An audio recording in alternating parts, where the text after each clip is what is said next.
All right, Nels. Welcome to the final post game chop up with Nate and Steve, hosted by the voice of college football. Kind of speechless, coming into the game. Really thought Florida State had a chance to get bowl eligible, but man,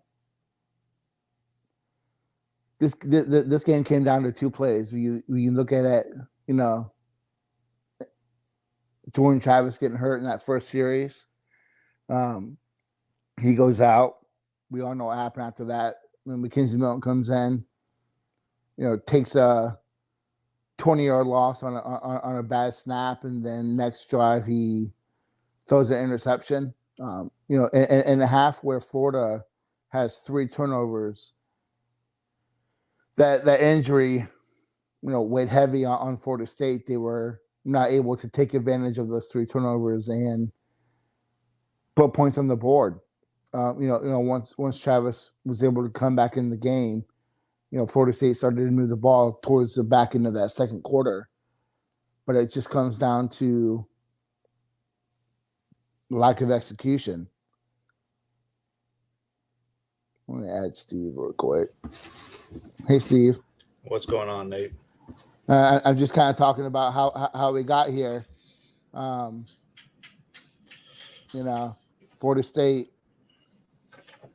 In my opinion, this game comes down to two plays, and that's I'm talking about Travis. When he got hurt and what happened after, and then everything changed when Ontario Wilson misjudges the punt and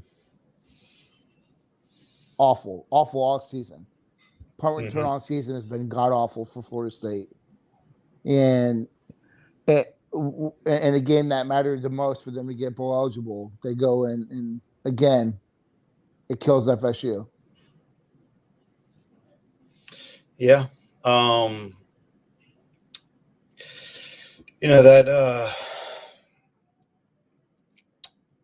The muff punt was just devastating to us.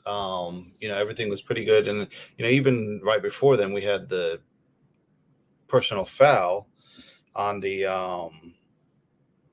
punt, that led to a field goal for Florida. And so it's like you had like 3 out of 4 possessions there for Florida where they started in, Florida State territory, short fields, and they got 17 points out of that. That's a huge turnaround. 7-7 before then. After that, we scored 2 touchdowns and we go on a 14-0 run. But giving them the field, the ball on our side of the field, it was just 3 out of 4 times it's hard to overcome that. Like we're not a good enough team to be able to overcome that kind of stuff. And we've been able to avoid that a lot, in the BC game, the Miami game, some of that stuff we've been able to avoid those turnovers, but eventually they came back and got us. And, without those, we have a chance to win, if not win, and another thing that really hurt too was at the end of the first half when if Jordan Travis just goes down, takes a knee after he gets the first down, 1 second left on the clock, kick a field goal, well, we're into overtime. Just that alone, and so that's those kind of things. Like we made a lot of mistakes and left a lot of stuff out there, and you're not going to be able to beat good teams. And make no mistake, like somebody asked me, "Oh, good," as soon as Mullen was fired, somebody was like, "Oh, Mullen's fired, we should be able to destroy." And I'm like, it doesn't always work that way. Sometimes a team doesn't really like a head coach, but they might like an assistant coach. And, the head coach gets fired and they play lights out, and play a lot better for the assistant coach. This was a lot different Florida team than we've seen the last 3 or 4 weeks. It was. This is more like that's Alabama. That's what I was kind of talking about was, I didn't know what to expect coming into this game. With Florida, I think if Mullen would have been the coach, it would have been a different story. But this team was clearly motivated on coming into this game, and for everything that you can sit there and talk about this game. Florida still is the more talented team from top to bottom. So Florida State, nonetheless, still came into this game with an opportunity to get a win, and I know some people in the comments are talking about fire Fuller. I don't know why we're there. This is a game that came down to special teams and offense again. I think if we're going to talk about removing a coordinator, we need to talk about Dillingham, not Fuller. And I'm not saying that. I'm not saying that Dillingham needs to go by any means necessary. I'm just saying that again, Florida had a ton of opportunities to blow this game out in their own right, and the defense held firm, holding them to field goals. Florida State had 3 turnovers also. Each team had 3 turnovers. So, Florida State had enough of a defensive performance to win this game. And don't get me started on the lack of the holes, all damn game again. But still, it came down to Florida making plays. They moved from Emory Jones, and that was big for Florida. Is Richardson he's not a great passer. He's 5 of 7 for 55 yards, but the throws were, you and I talked about it before. Not everything has to be so big play. You keep drives going by making plays, sustaining drives by making good throws, getting the first down on 3rd and 5, making a sound decision, and he did that in the second half for Florida, as well as being a threat on the feet. And it just seems like the team got, as when we see with FSU with Jordan Travis, the team got a little bit more amped up when he was in there at quarterback. So and I know you. Go ahead, Steve. There our defense, even you look at, Pierce had 62 yards and 5.2 average. None of that happened until we gave them the ball on short fields, coinciding with the time that our defense was just gassed and we couldn't get off the field and the offense couldn't stay on the field. And, I think at one point it's we had they had almost 70 plays to our 40 plays. That's a huge difference. And we just don't have the depth on defense to be able to continually play like that and go out and like that. And when that happens, you saw it against BC, you saw it against Miami as well. Our defense will get gassed because we don't have the depth. So if our offense isn't able to stay out there and have some sustained drives. Here you go. You see that one? Yeah. 12 out of 15 minutes of the third quarter. Exactly. That's when they got their rushing yards. Because even after that, we regrouped. Offense went out there and had a drive. Defense was able to get a little bit of rest. And after that, they couldn't do it again. Then they had 3 straight 3 and outs or something like that to finish the game. So, if you want to look at yards per play, we had significantly, and our offense didn't do great, but we had a lot more yards per play than they did. Florida State still ran for 4 yards a rush. Florida State's defense held Florida to 3 yards per rush. Nothing statistically was really big. Jordan Travis was 18 and 29. 202, 1 touchdown, not 1 interception, which I don't think was an interception. And then he also has 17 runs for 102 yards. So, again, I think this is a different game if Travis doesn't get hurt. I think Florida State would have been coulda, shoulda, woulda. Do they take advantage of the 3 first half turnovers by Emory Jones, and you have a different game. You just don't know. That's what happens. But the most telling thing for me, Steve, was that Florida State was 5 of 12 on third down. Florida was 11 and 19. Yep. So, it's huge. The one knock on the defense today was they couldn't get off the field. 3rd and 21. Missed tackles. That 3rd and 21, it's not on Fuller. That's on the execution of the play. Should have stopped. Should have stopped him for 10 yards. Yes, they had the guy in front of him. That they did a good enough job to box it in front of him, keep the play in front of him, and stop him for 10 to 12 yards. But I think it was 4 missed tackles I had written down on that play that allowed Davis to get the first down. So, I mean, it's lots of stuff inflicted. Nine penalties again, back-to-back weeks. Just having a mess ton of penalties. But let's not kid ourselves. This is a very beatable Florida team, but it comes down to lack of execution and playmaking. Yeah, the interceptions was just like doing nothing with those interceptions. After that first interception, I was just looking 1st and 10. We commit a 15-yard offensive pass interference penalty. Now we get 1st and 25. Tate Rodemaker does nothing. Next one we actually used, and we went down and got a touchdown. So on the second interception, we went down and got a touchdown, to be fair. And then the next one, it was at the end of the half, and we should have got a field goal out of it. But, Travis tries to get too much when he didn't need that much.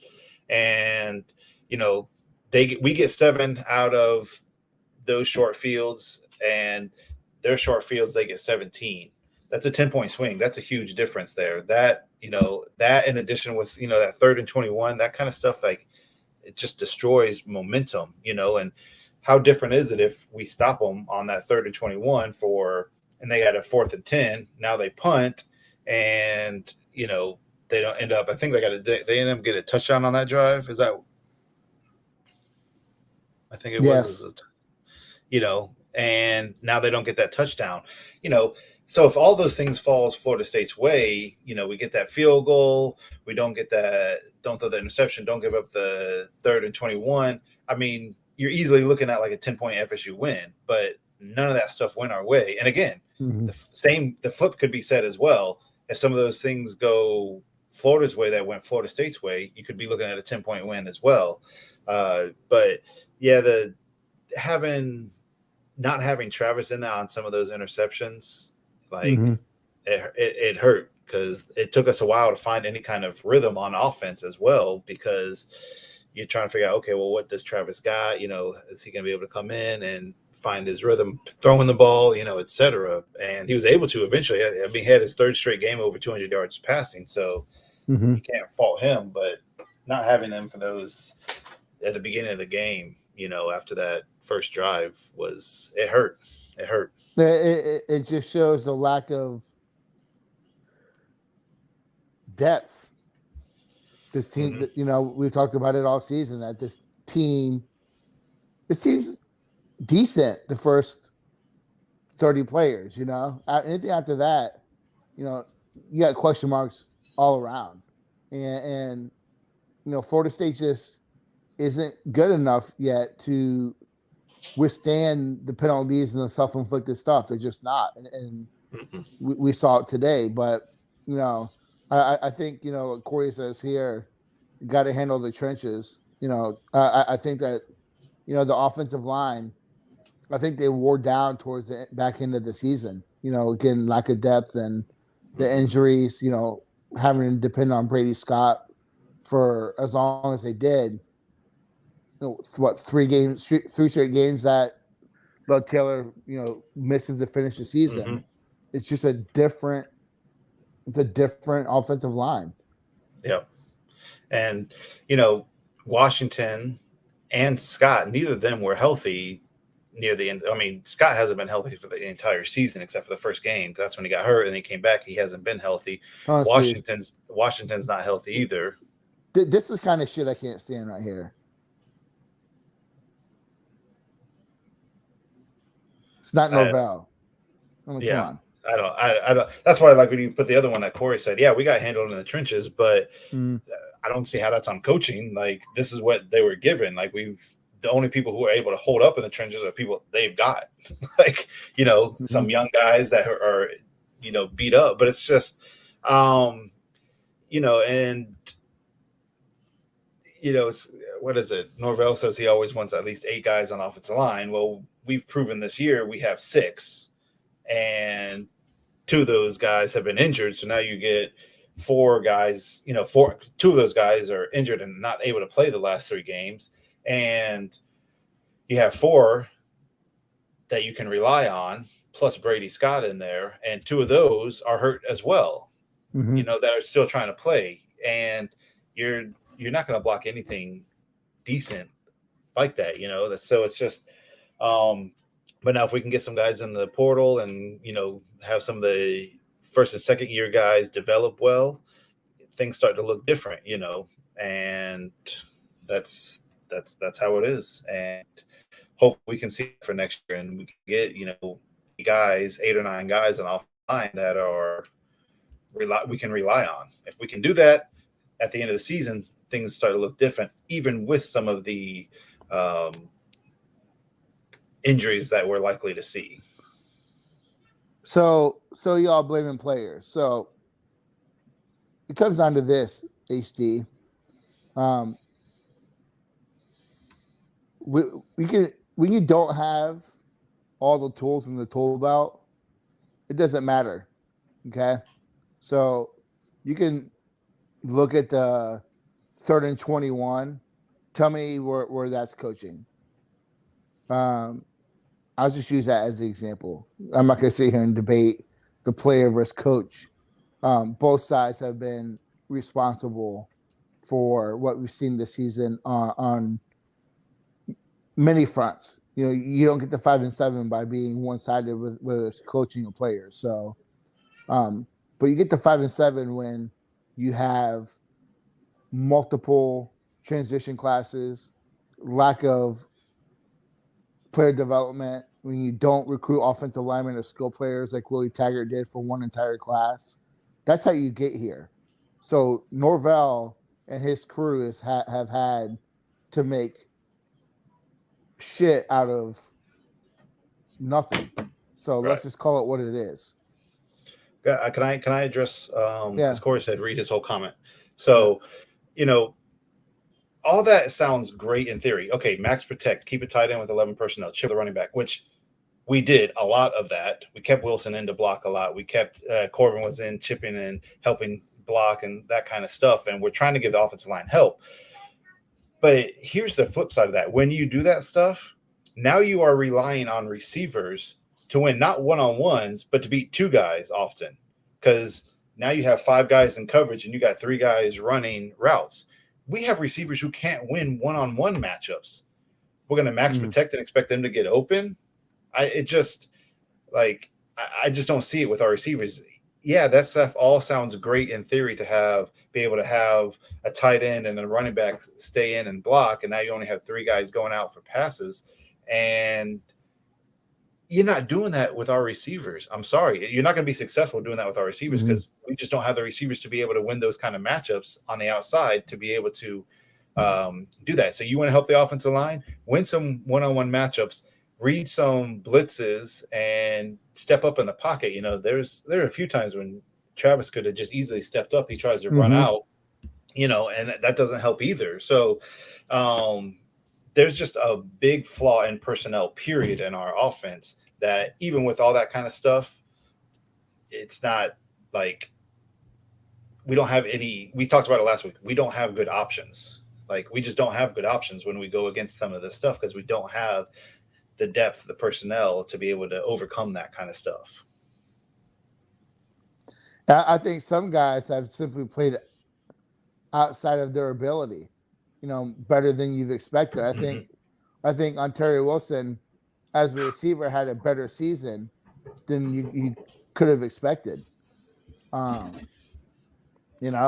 think Jordan Wilson, as a pass catching tight end, had a better season than what they expected as a pass catcher. So I think that is a positive for the coaching staff that they can get the play out of these guys that they got. So where's that question at? How many coaching changes do we see? I'll let you handle that one first. I think special teams is got to be addressed right away. Yeah, special teams has to be addressed, but I'm not sure it's all a coaching issue on that end. Because again, a lot of special teams is having, people with good depth special and players teams. like Depth Bama. at, Their depth starters. at linebacker. Hold on. No. Crazy kids. You look at Bama, their starters play special teams. FSU 2013, 12, that the run that FSU had, under Jimbo, starters play special teams. So yes, that is a part of it. But there's also fundamentals that just aren't there. Yeah. I mean, but what I was going to say before my 3-year-old interrupted me. Our like special teams, coverage and that kind of stuff is you might have a few starters here, but overall you're reliant on linebacker depth and defensive back depth.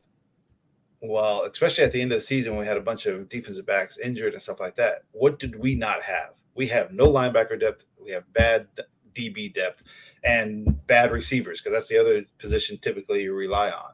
Mm-hmm. We just don't have that players. So is there some bad technique? Yes. And then punt returning is so much instinctual, so if you can get a Mortimer in here who is a punt returner naturally, a lot of those punt return issues that we have, they don't all go away, but a lot of that stuff goes away because that guy can naturally field a punt. He understands when to let the ball drop, all that kind of stuff, and he can make big plays. So personnel helps a lot with that. So if we can get some more depth in that linebacker and get Mortimer in here and have some of those issues go away, we'll fix some of those issues.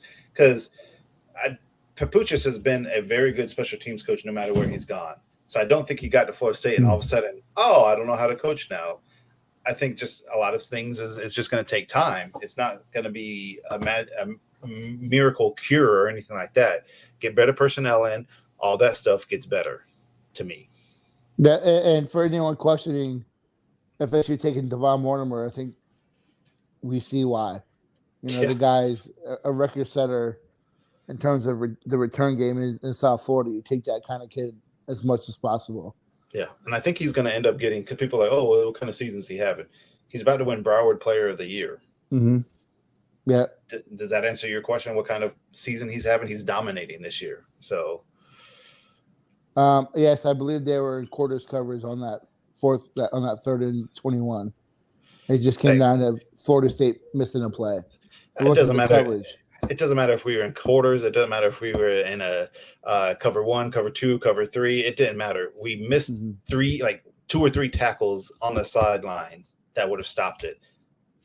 What difference does the coverage makes? We were in a coverage that had us have the opportunity to make a stop and force them to punt. We didn't tackle the ball carrier. End of story. Who cares what coverage we were in at that point? So the ball. Moving on. Before they can get right into the recruiting. And so as you sit here, 25 minutes post game, what do you think Florida State needs? So you're going to have to address offensive line as much as possible again through the portal. Well, let's just focus on the portal. Huh? Yeah. Let's just focus on the portal right now. Because recruiting wise, we need just talent, period. It doesn't matter where it's at. Like high school recruiting wise, we just get the most elite talent no matter what position it's at, because we just don't have a lot of elite talent, period. We have some nice role players and stuff like that, but we need elite talent. So if you can get an elite guy, I don't care what position it's at, you take them at this point. It doesn't matter. Right. Because we need everywhere. It's kind of like, the age-old question in the NFL draft. Do you draft for need or do you draft for best player available? At this point, Florida State, you're best player available regardless. It doesn't matter. Yeah, I said people kind of complaining about FSU bringing in Marcus Banks. There's going to be attrition at DB. Florida State needs to get ready. Fans need to get ready for that. You're looking at guys like Demore Tate, who just hasn't panned out. You look at Travis Shea, who's had far and away one of the most disappointing seasons that I can remember. Um, with expectations, I'll go all the way back to Xavier Lee, with how disappointing he's been at Florida State. You look, he could possibly leave. Dotson's graduating. There's some questions if Jones sticks it out at Florida State. I mean, there's already depth issues at FSU right now. Now we're talking about losing 3 to 5 players off this roster. So FSU is going at. That's why they're looking at JUCO and looking at the portal. So they got it. A guy like Pittman from Oregon. That, in my opinion, that's a must get in terms of being able to. That guy addresses playmaking ability at receiver, but he also addresses playmaking ability in special teams. I the news about Dylan Gabriel entering the portal today. There's going to be a lot of players that are going to be in the portal this year. It's going to be very interesting how it all unfolds. Yep. And we talked about that last year, not just us, a lot of people talked about it last year about, without all the visits and stuff that people weren't able to take, last cycle, that there's going to be a lot of freshmen entering the portal, and we are already starting to see that. But we definitely need to get some depth at offensive line that can come in and contribute immediately. And you can't really rely on high school kids that much to be able to provide that kind of stuff. So correct. Which we got Bless Harris, great. Get one or at least one more, if not 2 more offensive linemen. And we only lose Love Taylor. So that, if we get 2 more or 1 more, Bless Harris plus 1 more, then, we lose Bavion Johnson too. That gives us 6, maybe 1 more can get us to 7 that we can rely on. Plus, maybe a Willis or an Orr or somebody like that steps up to be what we need them to be. Or an Estes or a Herring, somebody step up, and now all of a sudden we got 8 or 9 guys, receiver. We have to find somebody like a, Pittman or somebody like that. Not even just a playmaker, yes, but somebody who can consistently get open and consistently be a threat downfield and, a true number 1 receiver. If we can get that's really a game changer for the offense. It really is. A number 1 receiver, a couple more offensive linemen, and then if Peyton or Wilson or Shea-Chi Jr., if one of them aren't ready to step in and be a consistent pass rusher next year, then we got to get some kind of pass rush threat at for defensive end to replace Johnson and or Thomas. We have to. Adding some depth elsewhere, that's fine to me, but we got to be able to get those 3 positions specifically to be able to compete next year. We get those 3 things and add, some more elite recruits and stuff like that. Then we can compete for 8 wins next year, but we have to be able to find those things. I think that Florida State, like William says, he mentions about Travis and his inability to stay healthy. I think Florida State needs to find a quarterback. You can't go into next year with Travis, Tate Rodemaker, and AJ Duffy. You need we're 2 years now where Travis just can't stay healthy. There's going to be some point, multiple times in the season, where Travis gets banged up. It's just his playing style. It's what's going to happen. So I think Florida State needs to bring in a quarterback. Do you bring in a guy like Dylan Gabriel who could push for a starting position? Do you do that? I don't know. Not there yet. But Dylan Gabriel's not pushing for a starting position.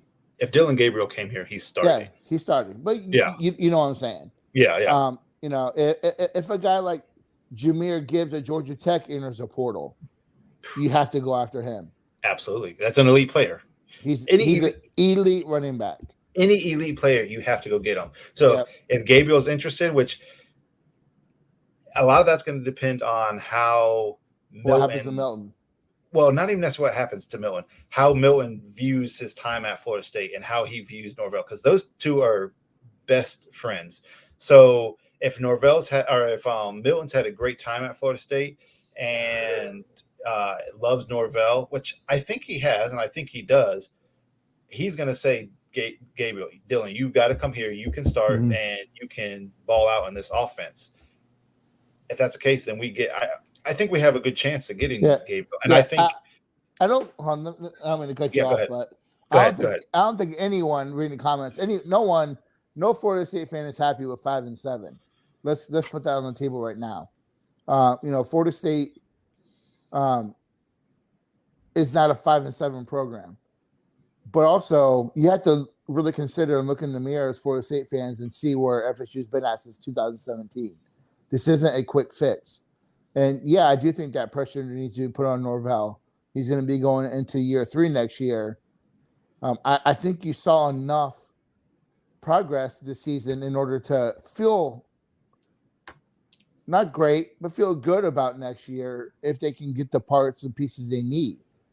But to think that this gets to an 8, 9, 10 win program within 1 to 2 years, 3 years under Norvell, I'm sorry, I don't see that.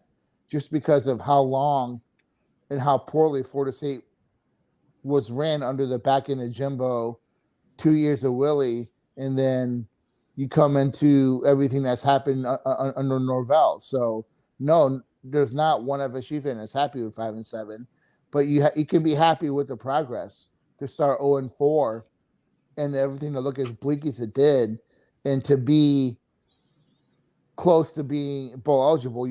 It's okay to be pissed off about 5-7, but be happy with progress that has been made this season. And there's a lot of things that need to be addressed, and I'm not going to judge Norvell until he gets his horses in place. Yeah, I've said it many times. I've said it on the Unconquered Talk podcast and elsewhere. It is very easy to just look at a result 5-7 and say, okay, the coach sucks. Everybody does that. Yeah, that tells nobody anything. No, I'm not talking to you. I'm just talking. Hold on. I'm putting this comment. Still blaming Jimbo. Jimbo is at fault for 2016-17. Those guys would be redshirt senior leadership guys. So yes, you can still talk about how FSU got to where they're at. You have to talk about Jimbo. Yep. Yeah. So it's very easy to sit there and just say, all right, we're 5-7, coach sucks, let's fire him. It's much more difficult to look at the team and say, well, why are we 5-7? Look at quarterback, look at each position and say, okay, well, here's where we have issues. And that's what we're trying to do. We're not trying to say, okay, 5-7 is okay. We're just looking at the issues. Okay, these are the issues. These are where we can get better. And everybody's easy always just points to, okay, 5-7, coach sucks, let's get rid of him. You can say we have all these depth issues and we have issues at receiver and issues on the offensive line and issues at in the defensive backfield, issues at linebacker, issues at quarterback, without saying the coach is great. Nope, we haven't even said coach sucks or coach great. We haven't said any of that. We're just talking, these are where we have issues personnel-wise, and those issues are killing us, and those issues make it harder on coaching. So is Norvell a great coach, a sucky coach? I don't know. A lot of things will work themselves out in the end, but to sit here and say he sucks with all the personnel issues we have is just very short-sighted and very narrow-minded to just sit there and just look at that. Like, we have a lot of issues. Norvell's job is going to be to fix those issues, period. So let's give him time to do that before we just up and get rid of him or not give him support. And how many times we have to say, oh, let's fire Norvell. Let's fire a coach back to back after 2 seasons. Get a great coach in here. No, you won't. No. Look, you won't get jack shit for a coach at Florida State if you go and fire Coach Norvell after 2 years, after doing the same thing to Willie Taggart. You won't get jack shit as your coach. No. And right now is a perfect thing. Like, people are like, who Florida's going after, USC is going after, and all these, like, all the big schools in the last 2 or 3 years who have gone after coaches. How many of them have gotten a big time coach to leave where they're at to come there? None of them. coaches, big coaches that people, oh, you think we're going to go get James Franklin or wherever? They're not leaving because all of those schools can pay them to stay. And they don't just want to up and leave for money when they can get money where they're at and they're already building something there. So to me, the best option for most of any of these is to find a coordinator somewhere that has a lot of talent, or find a group of 5 coach that has a lot of talent. That's what it's going to end up happening with Florida. That's probably going to end up happening with USC. That's probably going to end up happening with LSU because Dave Aranda said, I'm not going anywhere. James Franklin just got a big, huge contract. He's not going anywhere. Like, they're not going to be getting these big. So if Florida State does that, guess what we're going to do? We're going to go find another Mike Norvell, group 5 coach or coordinator somewhere, and people are going to get mad all over again. Oh, we got a group of 5 coach. Oh, we got this. And hopefully see if it sticks. Give a coach time. Let them see what they can do. 2 years, no. Give them 4 to 5 years. Let them see what they can do when they get their full recruiting classes in and their players in there, and see if they can do their system. That's why, people say, oh, well, Mullen, that's why Mullen was fired, because this is his team. He's got a couple guys here and there that are, 4th and 5th year seniors that he didn't recruit. But for the most part, this is his team. And they weren't playing hard for him. Things were going downhill. Things were getting worse. So after 4 years, if things are getting worse, the writing's on the wall. But if things are constantly progressing through each year, you stick with that coach and you see what they can do. If after 5 years there still hasn't progressed enough, next coach. Let's see what we can do. But I think anybody would be hard pressed to look at Florida State right now and say, in 2021, are we better than we were in 2020? Absolutely. Are we better than, forget the record. Just look at our team and how we've played different teams and stuff like that. Are we better than we were in 2019? By almost every single measure except overall record, yes, we were a better team. We were getting blown out in 2019. Were we better? Are we better than we were in 2018? Yes, same record, but we're not getting blown out. We're actually having close losses and close wins and stuff like that, over decent teams. So is there progression this year? Yes. We need to have it more next year. And yeah, the results will have to start showing at some point in the record, to where is 6-6 going to be good next year? I don't think so. You're going to have to show more than that. 7 or 8. I do agree with Ron that I do agree with Ron when he says that if Norvell goes 4-8 and 5-7 next year, I 100%. Do think FSU will be looking for another coach. Yep. Even 6-6 is going to be very. It's going to be very dicey, even if at 6-6, 7 wins or more. Yes. So Norvell will be coaching for his job at Florida State next year. Yeah. So and after, you have to hold on to the class that you have. You have to get the pieces like Marvin Jones Jr. You have to land the Colemans. You have to land Armella. You have to finish the class with the pieces you need. And then you have to hit the portal with the pieces that will help you get the right-of-way wins. If that's bringing in Dylan Gabriel because he can help you win next year, so be it. And that's where Florida State's at. But we're getting to our 45-minute mark. Can I speak on Mark Stoops real quick? Yeah, go ahead. Because I keep seeing people say that. When we were in our coaching search, Mark Stoops had an under 500 career record at Kentucky. Why is that a better option? Why is that a better? Yeah, you can say Kentucky, okay, but results matter, right? If that's what the argument we're making, results matter. He's under 500. Why is that a better? And as far as did he recruit the 2013 defense? That's not true. James Coley, Eddie Grand recruited that team. Those guys recruited that. Damian Craig. Those other guys, Damian Craig.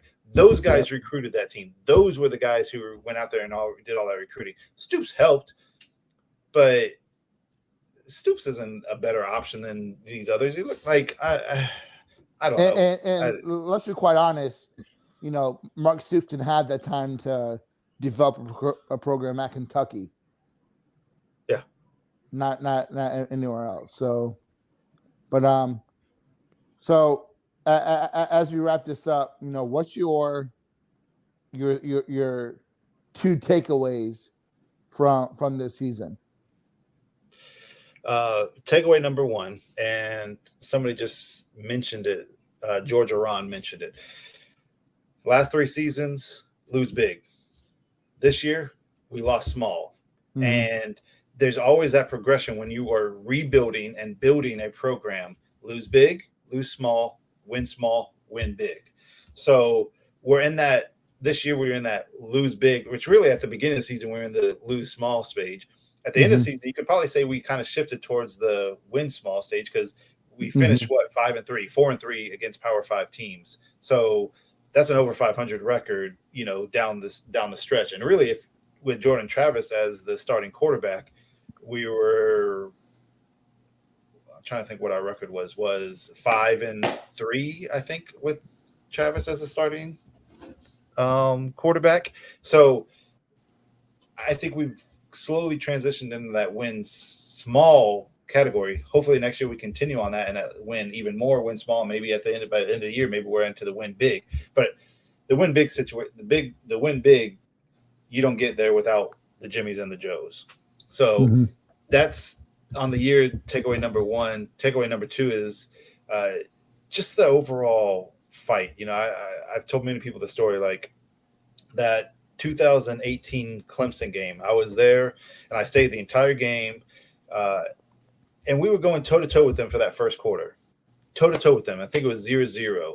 And all of a sudden, I don't remember what the exact play was, but something, I think an interception happened or something like that. And you could just feel the energy from the Florida State sideline just completely dissipate. And from there, they quit. And they just didn't play hard anymore at all. And Clemson just dominated from there on. And it was ugly.